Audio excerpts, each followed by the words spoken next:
you're welcome to. Obviously, mute your microphone, and I'm going to get the screen share going. So let's get to the browser. Okay. Everybody, sounds like everyone see the agenda? Great. Welcome, everybody. So thanks for dialing in. Format today is we'll start with reviewing the quarterly FYG quarterly update, just, again, broad commentary on what's happening in markets, economies, etc. And then great article a few weeks ago in the Financial Review, which some of you may have seen. Even if you have, I think it's good to revisit some of these issues and stories. Certainly, in my experience as an advisor for 15 plus years, I'm reading some of this stuff and nodding, and you can never hear some of those messages too often. So for those of you that's relevant, obviously stick around for the second part of the session. But aim for about half an hour, should be finished by 11. So hope you got your cuppa with you, and we'll get started. Simon, can you hide your captions, please? Oh, okay. Didn't realize they were on. So yeah, it's a new feature. It's on automatically. At the bottom it says hide captions. Stand by. Thank you, Daniel. Let me have a look.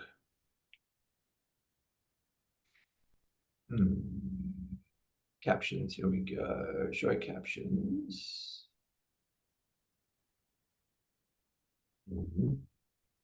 I can do Estonian, Finnish, French, Hindu.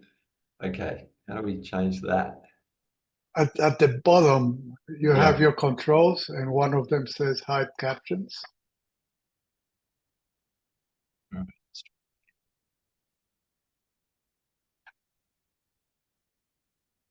Oh, or is it mine?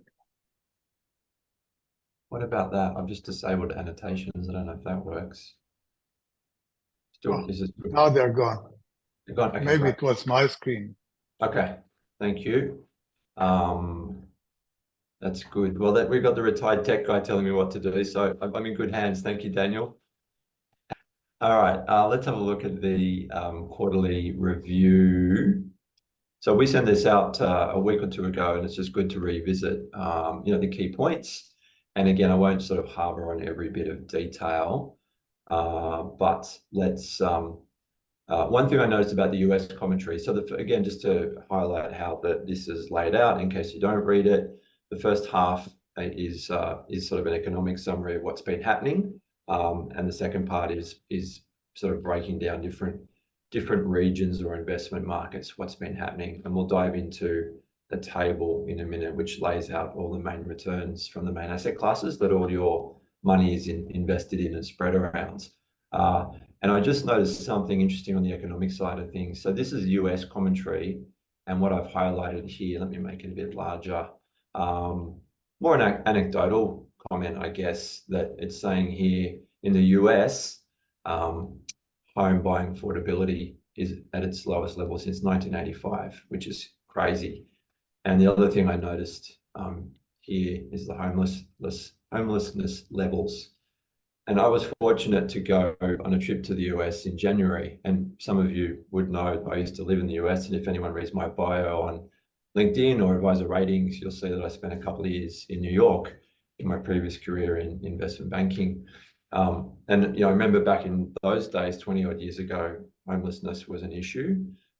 So I got back to the US in January, this time the West Coast, and we caught up with some friends. I did a bit of skiing because I'm a skier, so it was lovely after 8 years of not skiing overseas to get back overseas. And we tied in a trip, Ali and I tied in a trip to West Coast road trip. So we flew into LA, worked our way up to San Francisco, and we were warned that San Francisco has gotten a lot worse, and certainly what I'm reading here was exactly what we experienced. It's really sad to see the big homeless problem in the US, and also at the same time amazing because we're talking about the richest country in the world, and they can't seem to solve the housing problem. In Australia, we've got certain issues as well, but I suppose the takeaway from this for me as an Australian, and having been fortunate enough to live overseas, including the US, is as much as the news and the press would make us think sometimes that this place is a basket, a bucket shop or a basket case, I think we're pretty fortunate in Australia, and we do have our own set of challenges. But yeah, the level of homelessness in San Francisco versus what I see walking around the streets of Sydney was just horrendous. So I'm glad we're in Australia. That's sort of the takeaway from that. There's no easy fixes, of course, for our housing issues. And again, it's why it's so important for those of you that are still in mortgage phase. And if you look at all the research about retirement standards and quality of retirement, one of the number one things to knock over is, of course, retire and own your own home at the risk of stating the obvious. So I think it's at least we have a better system in Australia where most people can manage that. Speaking of Australia, again, highlighting here just briefly inflation, why that's important, of course, because it impacts everything in our lives, where we either have money in the bank or we're borrowing money from the bank, because inflation affects the price of money. And the good news is that inflation's been coming down, which is a summary here. And in these areas in particular, food, transportation, health, household equipment and services, clothing and footwear, so all things that we use and buy every day. Having said that, the commentary most recently from the Reserve Bank is that there's no immediate reduction in rates, which for those of you that are saving is a good thing. Obviously, what ideal scenario is we want inflation to keep coming down, and maybe rates will come down, but not as fast. And the benefit of that is what's called your real interest rate is improving. You're beating inflation by a margin, and the whole point of beating inflation by a margin is a key driver of why we invest in assets that grow over time, predominantly things like shares and property. And obviously, there's dozens of different subsets of those categories. And again, we'll look at those returns shortly. So takeaway from that point, again, as I said, is inflation is coming down. If you read some of the commentary out there, and a lot of these guys and girls are right as often as they're wrong, but the thoughts are that the services inflation could still be an issue going forward. Wages, etc., and wages going up, and that feeding through the prices, and it's a bit of a cycle. So we obviously don't know the future, but there's two areas where inflation can come from. One is what they call goods inflation, which is what this is referring to, and goods inflation has been coming down since the bottlenecks being cleared from the mad rush post-COVID, when everybody started out of lockdowns and started spending, or even during lockdowns, online shopping and things like that. So 1 out of 2 is under control, but the other question is, of course, what happens with services inflation. So that's what I'd be watching in the future data, if that's of interest to you. And we just have to take what's handed to us in terms of what the Reserve Bank does. So brief inflation comment for you. Here's the asset class returns. And I'm going to change to a different table, but the point, and we'll come back to this comment in a sec. So let me just find, where is it? That's Vanguard. Where did it go? Just open one more chart here.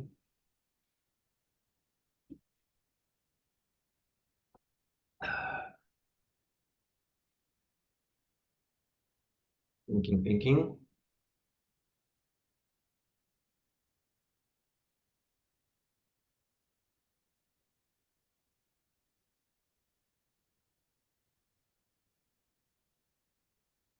Probably the internet's going slow because I'm running a Zoom. So this is the table I prefer to look at. There we go. Just waiting for the formatting to line up a bit. What's going on here? See if I can widen that a bit. Okay. So this is, as it says, returns from all the main investment or asset classes in the past various time periods. The most recent one is the bottom line, so that's 1 year to the end of January. Obviously, we've just clocked over the end of February, so usually it takes a week or two before we get updated numbers. Bit of a moot point because we don't focus on the short term, because really there's a lot of variance and volatility in the short term around numbers year in and year out, particularly with the more volatile, risky asset classes. which is this side of the pie of the table, the properties in various forms and shares. But one of the observations here that I think to the point about how volatile or how large the variations can be in the short term with different returns is if you look at the purple one here, the bottom right, that's the return from global shares. Massive year, massive year, 25%. Versus if you look at the long-term return that over 30 years is called it 8%. So we're talking about 3 times by this measure, long-term average. So a very good year for global shares. And the main driver of that, and most of you would have been hearing about the bubble or the boom in the tech sector, or tech stocks in particular. And again, I've highlighted a point back in the quarterly MFG quarterly update here about, and the reason I mentioned the US versus global shares is it makes up the biggest chunk of global shares. And therefore, what's happening in the US impacts with returns, it impacts what's happening in your portfolio. It's why it's such a big deal and so much focus. And obviously, also the largest economy in the world, although China is catching up. And so what it says here is the S&P, which is the main US indicator, share market indicator, up 26%. But a big driver of those returns was just 7 stocks. And so from time to time, you might hear the FANGs, the Fennemans, at the moment, the sort of the trendy acronym or, the catchy phrase for the stocks that are powering ahead in the US is the Magnificent Seven, which, as you can see here, Apple, Microsoft, Alphabet, which is what Google is called, Amazon, Tesla, Nvidia, and Meta, which is Facebook. And so if you look at the returns that those 7 stocks out of the 500 stocks in the index contributed, that were 15% of the 26% return. So the other 493 stocks, as it says here, was 10%. So it's just something to be aware of. If we roll the clock back 2 years ago, those same stocks and that sector in particular dragged the market down. So you're now sort of getting that swing back. And the way most of your portfolios are constructed is you participate. We're not trying to pick winners.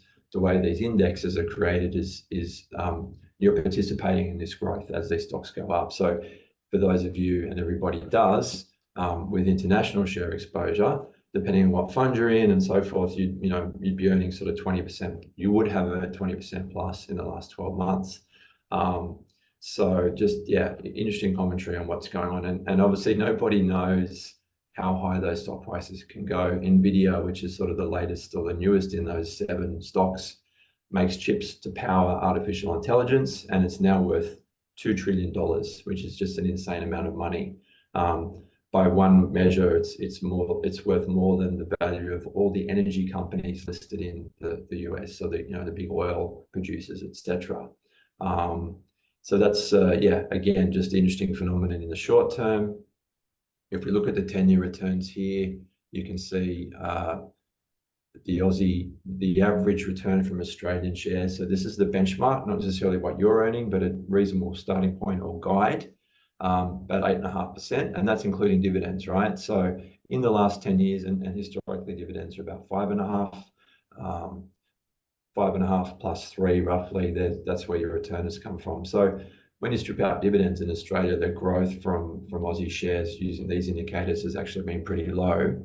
If you look at global shares, again, of which the US contributes sort of 50 to 65% of that return the last 10 years, roughly 50% larger return on a compound basis over 10 years. And out of that 12%, roughly the historic dividend yield is less than half what it is in Australia. So call it 2%, maybe it's lower in the US, it's less than 2, but it's higher in Europe. So rough guide. So take 2% off the 12 and you're looking at 10% growth. So roughly 3 times the growth in the last 10 years in that global share market basket, if you will, versus what you've earned in Australia. So we really don't know going forward whether that's going to swing back to Australia. If you look at the 30-year numbers, Aussie has done better, but that's really looking back further to and what might have driven that. Those larger returns in Australia came during the big commodity boom from 03 to 07 when China was really powering up. And so our market just went to the moon and outperformed. So that's the 30-year numbers hold some of that data.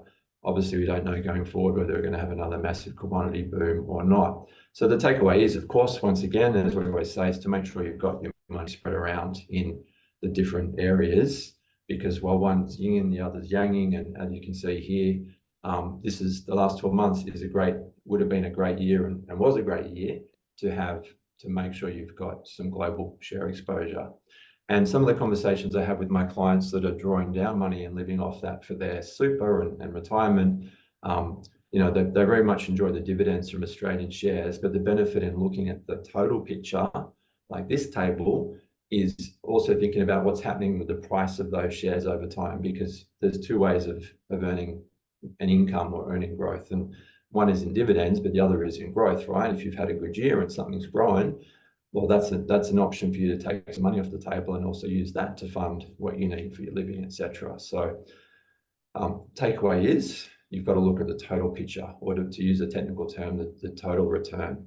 And I've also highlighted here on the left that cash rates obviously are finally starting to improve, which has been a phenomenon that's been painful for the savers amongst our client base for a while, because they're just not getting paid to hold cash. And so that's a nice thing to see swing back again. And obviously, as we've mentioned already, inflation has been a big driver of why cash rates have gone up. So that covers and one more look actually, just again, as in terms of, let me just find the Vanguard chart. So again, this is hopefully starting to look familiar as well.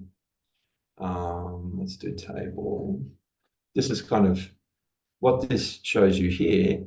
And I just use this as a bit of a guide for the direction of the value of a typical portfolio, right? So again, everybody's going to have a little bit different variances, and some people will have more money in stocks and property and others will have less. So I use this as a broad guide, and this is what's called the Vanguard 70/30. And what that means is, it's called the Vanguard Growth Index Fund. And so this fund targets a 70% investment or allocation to shares, Aussie shares, global shares, emerging markets, etc. And then the balance of 30% into bonds, shares and listed property in the 70%. And then the balance of 30% in some form of bonds, global bonds, Australian bonds, corporate bonds, and some cash as well. So a lot of our clients sit generally between a 50/50 allocation and an 80/20. So the 70/30 is just, again, somewhat of a proxy to give you an idea of what the general direction of portfolios have been doing since our last catch up and over a longer period. And so as you can see here, these dots represent the quarterly price of the unit price for this particular fund. So think of it as a rough guide or a proxy for the direction of what your portfolios may have been doing. And as you can see here, the trend has been pretty strong since the last quarter of last year. And the key driver behind that, of course, is what we just talked about. Global shares have gone gangbusters, which is fantastic. And as to what action you take, it all depends on your personal circumstances. Potentially, if you need to top up cash, as you can see, where the price is at the moment, or where the prices of your funds would be, potentially that's something that is worth looking at. They're the kind of things we discuss at your individual reviews. So that's sort of as far as I can go with the chat today. But as you can see, the value of this fund is sort of at peak pricing, and this is a 5-year chart. For those of you that are drawing money out of your super or pension, purely looking at the value of the price, it may not be at a peak because obviously you're taking money out each year. But what's important is what money is staying in there and left behind to grow is earning you decent returns. So ideally, that's going to prolong your capital pool as long as you live, etc. So that covers the return stuff. For those of you that need to jump off or not interested in the next piece, I'm just going to move on to the article on the retirement.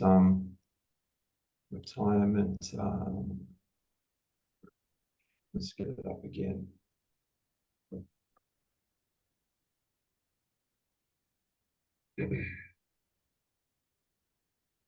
Okay. There we go.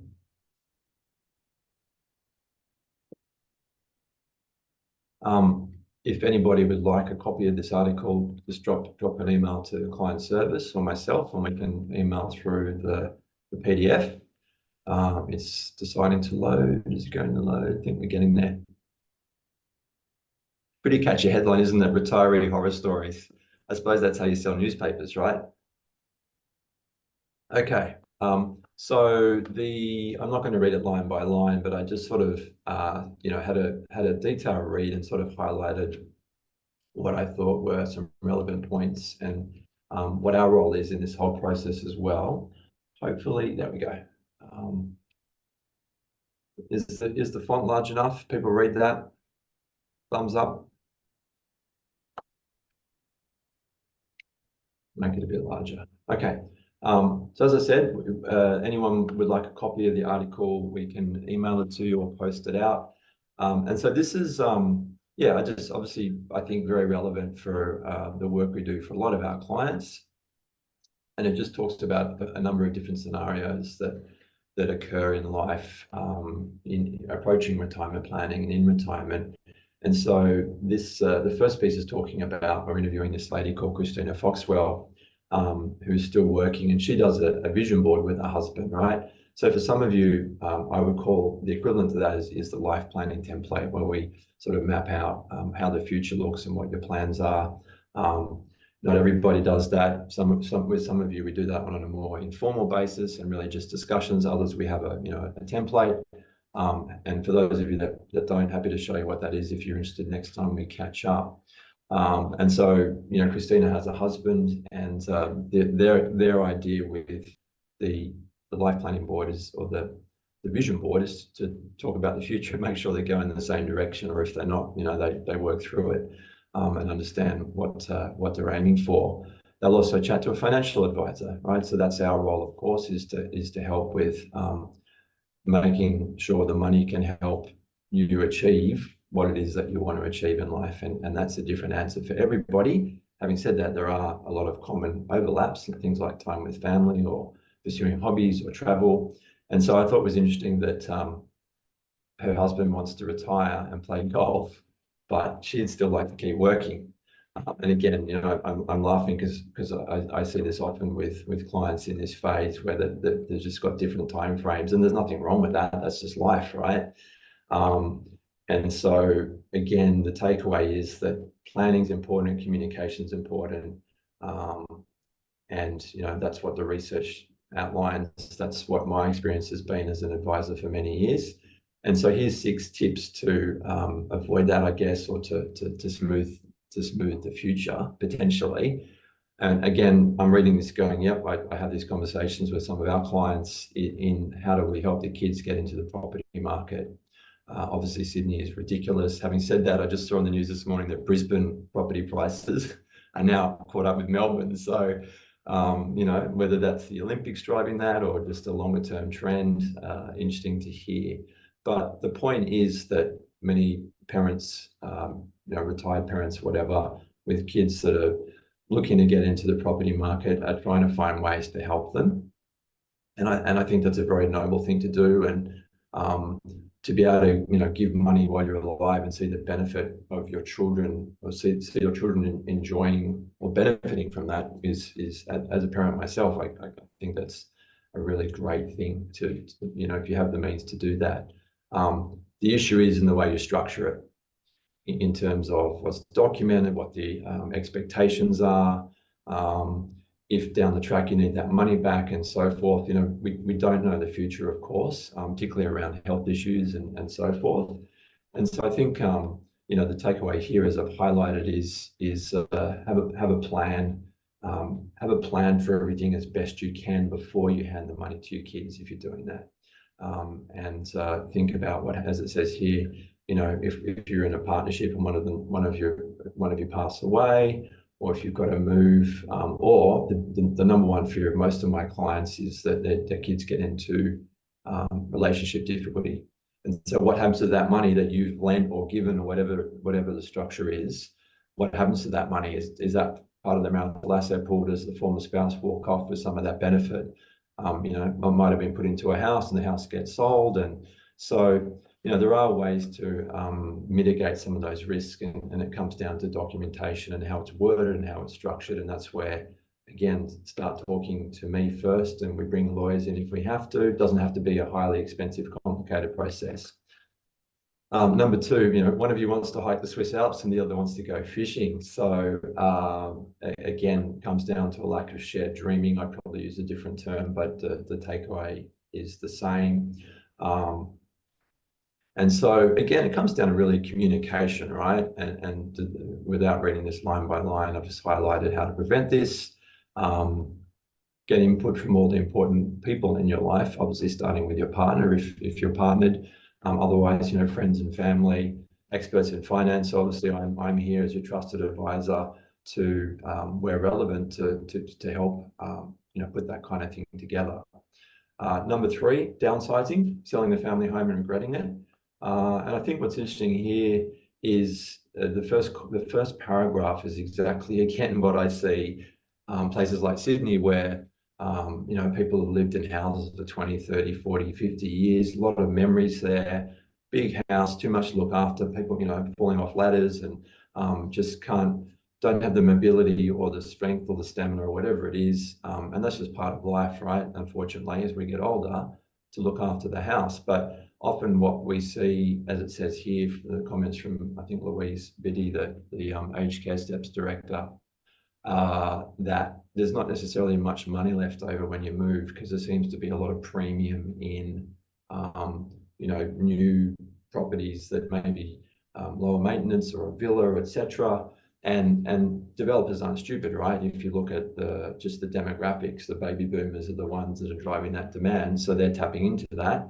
Not always the case, but yeah. So I think there's a financial driver behind it, but it may not be what you expect. But obviously, there's other factors as well, and it's really just trying to. My advice is you really got to try to think about future proofing, right? So what if we move somewhere and we did have a health turn, or I can't look after the place anymore, even if it is smaller and lower maintenance. And one thing that some of our older clients have done is move to a facility where they're like a retirement facility, but and it's a fully self-contained, look after yourself kind of arrangement in a unit.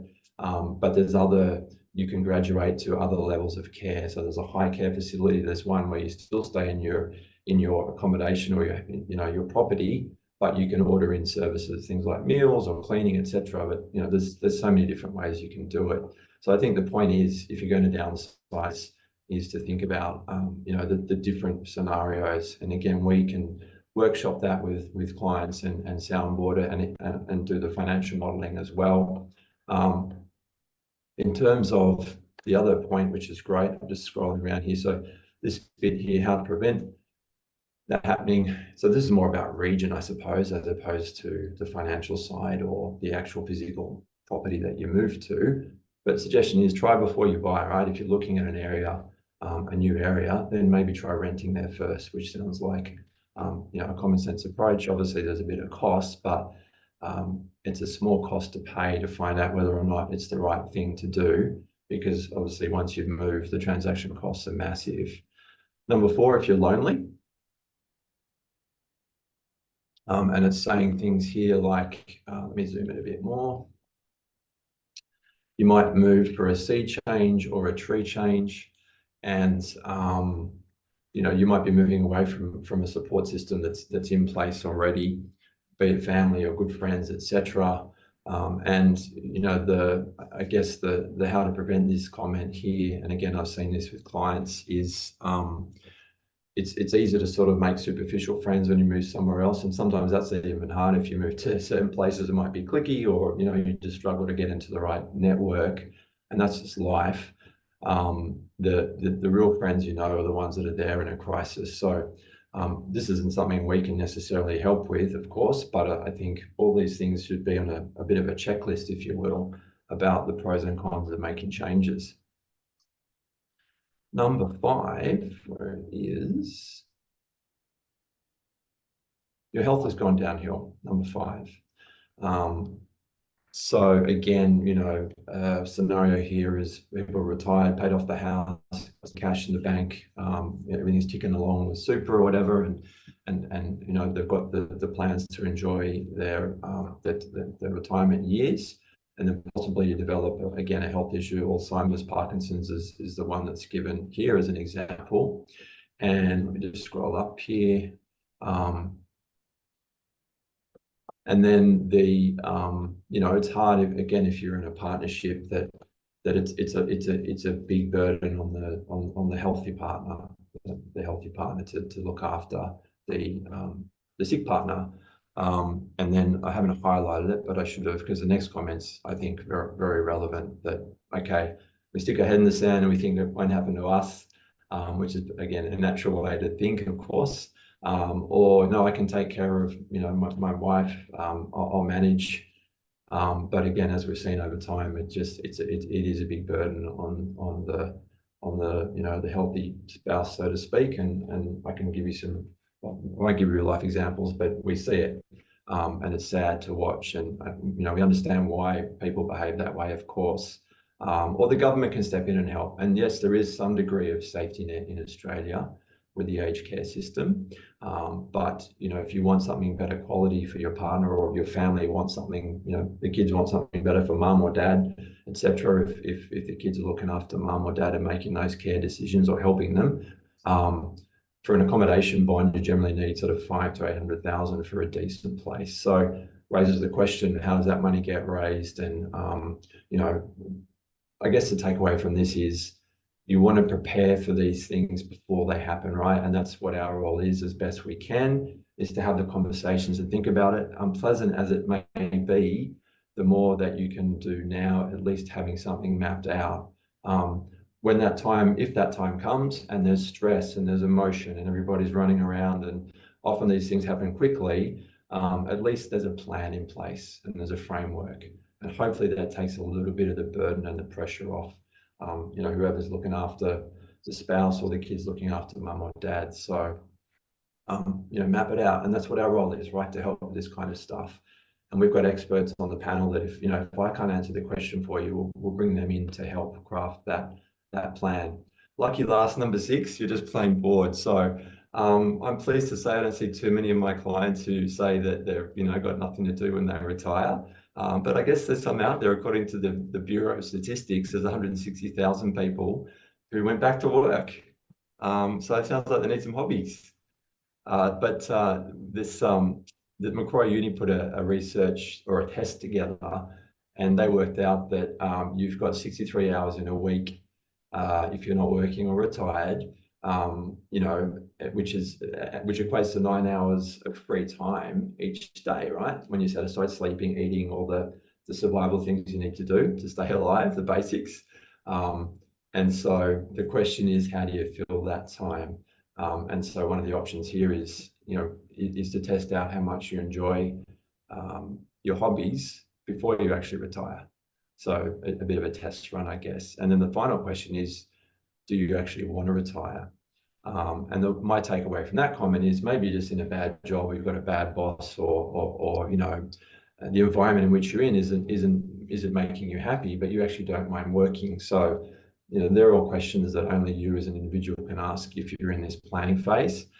We've started working with a retirement coach as well, and they can also help people prepare. We can take care of the financial side, but they can help people prepare certain personalities and needs, etc., for exactly this kind of scenario where they stop work. And it's like, well, work was my purpose, not everybody, but for some people, for so much part of their life, and it's just it's a big adjustment to work through. So lots of great points here. That's pretty much covers the article. But yeah, I'm reading through this going, I've seen that one. There's expression, you can lead a horse to water, but you can't make a drink. And I think we as your advisors, myself as your advisor, do everything we can to help and to try to plan for the future and have a framework. And I can't stress enough how important communication is, with your partner and your family, and also with me in terms of plans that might impact the plans we have in place. and letting us know when, you know, things change and things are happening. And it doesn't mean just waiting for our catch up, obviously. Anytime, you know, during the year, if things are going on that you think you need to share. So that's probably my my motto of the story. You know, I hope you all are enjoying your lives, and for those of you that are retired, that some of the stuff will never happen, or the good stuff is happening. Any questions before I wrap it up?